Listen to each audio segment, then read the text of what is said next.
Did you know that your pelvic floor resting tone can be impacted by stress? Hi, Madeline Golick, pelvic health physiotherapist practicing out of Mississauga, Ontario, Canada.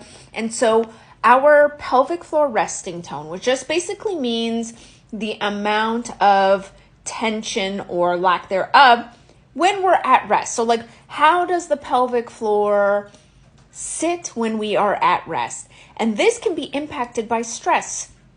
So the more stressed I am, there's more potential for me to hold a higher tone, meaning I will feel tighter. There will be less movement potentially, and things just going to feel a little bit harder.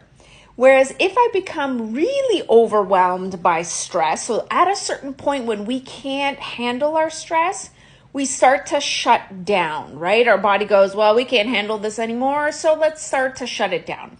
And when that happens, our resting pelvic floor tone can go down, so things can feel looser and less supportive. So I'll have clients come in and they'll say, sometimes I have symptoms and then sometimes I don't have symptoms, and there doesn't seem to be a particular pattern or something that I can tie it to directly. And the first kind of thoughts I have in my mind is, I wonder if this is connected to the nervous system. Because here's the unique thing about the pelvic floor.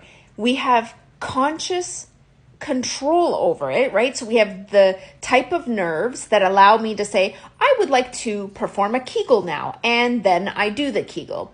And then we have nerves that go to the pelvic floor muscles that are automatic. So they're tied to our autonomic nervous system, which just means automatic system. Meaning when I need to go to the washroom, I don't have to sit and think about how my body is coordinating the signal to my brain that I need to pee and how do I actually engage in the act of peeing. I don't have to think about those things. I sit down on the toilet and I just go pee, right? That's because we have nerves and automatic reflexes, and that system is working below our consciousness. So if you're experiencing some pelvic floor symptoms and you're not really sure why it's happening at certain times, I'd be curious about what's going on with the stress levels. What's going on in your environment? How much perceived stress do you feel that you are under?